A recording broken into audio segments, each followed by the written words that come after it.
सत्ता में अब बात राजस्थान की राजनीति की, जहां एक कहावत बहुत मशहूर है, मलहम से मल घनेरे, बाहर ना तो घर में भतेरे। यानी कुश्ती लड़ने के लिए बाहर जाने की जरूरत नहीं, अंदर के पहलवान ही काफी हैं। ये कहावत राजस्थान में कांग्रेस पार्टी पर बिल्कुल फिट बैठती है, जहां कांग्रेस को बीजेपी से लड़ने के बजाय अपनी ही लड़ाई निपटाने से फुर्सत नहीं मिल रही है।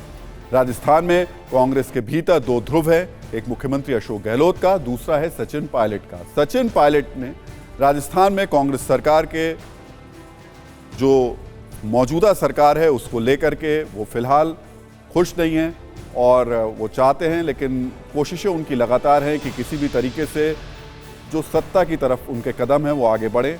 लेकिन जादूगर अशोक गहलोत की जादूगरी के सामने सत्ता की उड़ान भरने की उनकी तमन्ना पूरी नहीं हो पा रही है। पिछले 5 साल से सीएम बनने की कोशिश में लगे सचिन पायलट अब चुनाव से पहले अशोक गहलोत को ऊपर अंतिम प्रहार की कोशिश में लगे हुए हैं। इसी कोशिश को धार देने के लिए सचिन पायलट ने कल एक प्रेस कॉन्फ्रेंस की। इस प्रेस कॉन्फ्रेंस में सचिन पायलट ने कहा कि वसुंधरा राजे का कार्यकाल राजस्थान के इतिहास में सबसे भ्रष्ट कार्यकाल था, लेकिन गहलोत सरकार ने उन पर कोई एक्शन नहीं लिया। कुल उनकी जो पूरी कॉन्फ्रेंस थी वो 2 बड़ी बातों पर थी। पहली बात, उन्होंने ये कहा कि गहलोत सरकार ने बीजेपी सरकार के खिलाफ भ्रष्टाचार के आरोपों पर एक्शन नहीं लिया है, बीजेपी के साथ इनकी मिलीभगत है। दूसरी बात उन्होंने ये कही कि वो अपनी ही सरकार के खिलाफ 11 अप्रैल को जयपुर में शहीद स्मारक पर 1 दिन का अनशन करेंगे। मजेदार बात यह है कि उन्होंने अपने इस अनशन में समर्थक विधायकों से ना आने की अपील की। यानी जनता और कार्यकर्ता तो आ सकते हैं, लेकिन विधायक नहीं आएंगे।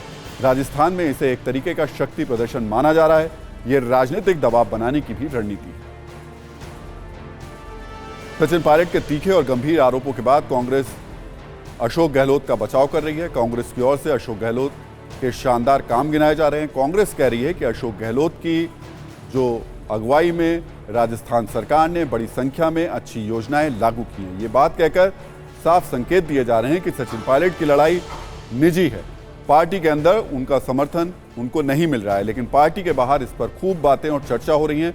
और तो और कांग्रेस की इस अंदरूनी लड़ाई से बीजेपी के मन में लड्डू भी खूब फूट रहे होंगे, वो मजे ले रहे हैं, लेकिन कांग्रेस पर साथ ही साथ हमले भी कर रहे हैं। राजस्थान में गहलोत वर्सेस पायलट कांड के नए एपिसोड में क्या क्या हुआ, इस पर हमने बयानों और तस्वीरों के संयोजन से एक छोटी सी रील तैयार की है। वो रील आप देखिए, फिर राजस्थान में उलझी हुई सत्ता की सरल कुंजी खोलेंगे।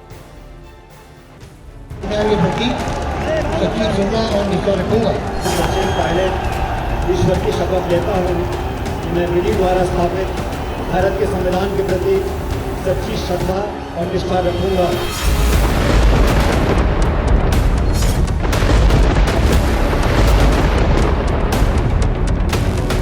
करप्शन को लेकर हमारी सरकार जो कहती है हम करके दिखाएंगे और 1 दिन का अनशन 11 अप्रैल को मैं रखूंगा शहीद स्मारक पर। इस बारे में मैंने जिला प्रशासन को सूचित कर दिया है। अनशन करप्शन के खिलाफ कार्रवाई करने को रखा जाएगा।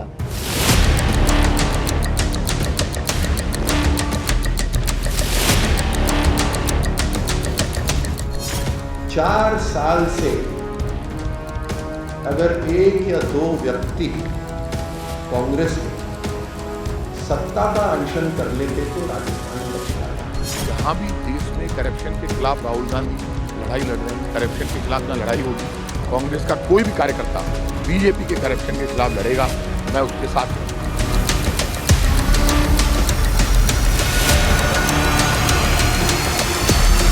राजस्थान की वर्तमान की कांग्रेस सरकार 2 भागों में बंटी हुई नजर आती है।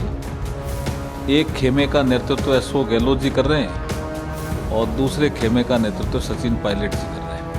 कांग्रेस पार्टी के वरिष्ठ नेता अपनी ही सरकार के खिलाफ अनशन पर बैठेंगे, धरने पर बैठेंगे, तो यदि अपने ही नेता को वो कन्विंस नहीं कर पाए कि उनकी सरकार ने 4 साल में काम किया है, तो अब जनता को किस प्रकार से ये कन्विंस कर पाएंगे कि राजस्थान की गहलोत जी की सरकार ने काम किया है।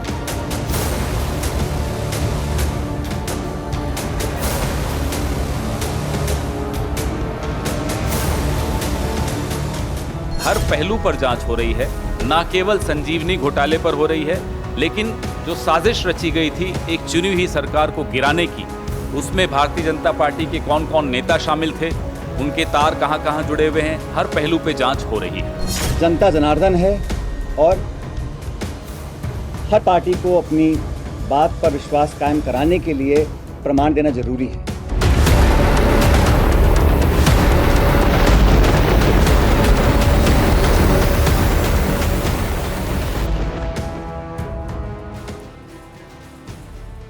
तो सिर्फ कल ही कांग्रेस ने अशोक गहलोत का बचाव नहीं किया, बल्कि कांग्रेस के आधिकारिक ट्विटर हैंडल से राजस्थान सरकार के काम पर बाकायदा एक वीडियो जारी कर अशोक गहलोत की तारीफ की गई। इस वीडियो से ये संकेत तो मिल रहे हैं कि कांग्रेस हाईकमान फिलहाल राजस्थान में अशोक गहलोत को छेड़ने के मूड में बिल्कुल भी नहीं है। इस बात की पूरी संभावना है कि ये सब कुछ सचिन पायलट को भी समझ में आ रहा होगा। लेकिन सवाल ये कि सचिन पायलट हर साल एक दो बार इस तरह नाराज क्यों हो जाते हैं? आखिर क्यों वो अशोक गहलोत पर अचानक हमला करना शुरू कर देते हैं? इसे समझने के लिए आपको 2018 की एक तस्वीर दिखाते हैं। ये तस्वीर उस दौर की है जब राहुल गांधी कांग्रेस के आधिकारिक अध्यक्ष हुआ करते थे और सचिन पायलट की अध्यक्षता में कांग्रेस ने राजस्थान चुनाव जीता था। कयास लगाए जा रहे थे कि सचिन पायलट सीएम बनेंगे, लेकिन गहलोत के जादू ने सचिन पायलट के अरमानों पर पानी फेर दिया। तभी राहुल गांधी ने एकजुटता का प्रदर्शन करने के लिए ये ट्वीट किया था, जिसमें लिखा था यूनाइटेड कलर्स ऑफ राजस्थान। लेकिन इस ट्वीट के बाद गहलोत का रंग सत्ता पर चढ़ गया, जबकि पायलट के रंग एक के बाद एक धुलाई में फीके पड़ते चले गए। आखिर राजस्थान में कांग्रेस की सत्ता पर गहलोत के रंग गाढ़े क्यों हैं और सचिन पायलट के रंग फीके क्यों हैं? इसके पीछे गहलोत का राजनीतिक बाहुबल है। 2020 में तो सचिन पायलट ने सीएम बनने के लिए करीब करीब बगावत कर दी थी। अपने कई समर्थक विधायकों के साथ वो गुरुग्राम में जम भी गए थे। गहलोत सरकार के गिरने की बात कही जा रही थी। ऐसा कहा जाता है कि राहुल गांधी और प्रियंका गांधी के कहने पर सचिन तब माने। उस वक्त अशोक गहलोत ने सचिन पायलट को निकम्मा और गद्दार तक कह दिया था। राजनीतिक जानकार ऐसा दावा कर रहे थे कि अशोक गहलोत के कांग्रेस अध्यक्ष बनने के बाद सचिन पायलट को सीएम बनाने की बात हुई थी। ना अशोक गहलोत कांग्रेस अध्यक्ष बने, ना सीएम कुर्सी खाली हुई और ना ही सचिन पायलट का नंबर आया। सचिन अपने नंबर का इंतजार कर रहे थे, लेकिन अब उनका धैर्य जवाब दे रहा है और वो सीधे हाईकमान पर तो हमला नहीं कर पा रहे, इसलिए गहलोत के खिलाफ खुली जंग का ऐलान कर रहे हैं। सवाल है कि राहुल गांधी और प्रियंका गांधी के कथित आश्वासन के बाद भी सचिन पायलट का नंबर क्यों नहीं आ रहा है? इसके पीछे 5 बड़े कारण बताए जा रहे हैं। चुनाव से ठीक पहले अशोक गहलोत को हटाने से गलत संदेश जा सकता है। राजस्थान में अशोक गहलोत सभी वर्गों में लोकप्रिय हैं। गहलोत के पास 90% से ज्यादा कांग्रेसी विधायकों का समर्थन है। सचिन पायलट को सीएम बनाने पर विधायक बगावत कर सकते हैं। चुनाव से पहले पायलट को कमान देने से पार्टी में बिखराव का डर। अब इस खबर का नजरिया 9। पिछले 5 साल से सचिन पायलट खुद को राजस्थान की सत्ता के शीर्ष पर इंस्टॉल करने की भरपूर कोशिश कर रहे हैं, लेकिन अशोक गहलोत का नेटवर्क इतना बड़ा और विशाल है कि लाख कोशिश के बाद भी उन्हें स्पेस नहीं मिल पा रहा है। अब चुनाव करीब है और भारतीय लोकतंत्र में चुनाव के मौके को अपने लिए स्पेस बनाने के लिए सबसे सही समय माना जाता है। शायद इसीलिए सचिन पायलट बार बार अपनी बारी आने का रिमाइंडर भेज रहे हैं, लेकिन उनके नोटिफिकेशन को कांग्रेस हाईकमान देख ही नहीं रहा। अब सवाल है कि कांग्रेस में पायलट की बगावत को कौन लाइक और सब्सक्राइब करेगा।